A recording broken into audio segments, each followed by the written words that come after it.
This all-in-one pasta bolognese is a lip-smacking combo of pasta and ragu, but made with just a couple of nifty shortcuts, meaning it's on the table in less time, with less effort, and just one pot to wash. Fry 4 lean-back bacon medallions in a little low-calorie cooking spray. Add 2 onions, 2 carrots, 2 celery sticks, and 3 garlic cloves.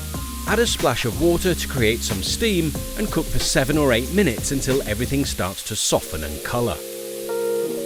Add 500 grams of lean beef mince and cook for 3 to 4 minutes until browned. Add 2 tablespoons of tomato puree and 2 teaspoons of dried mixed herbs.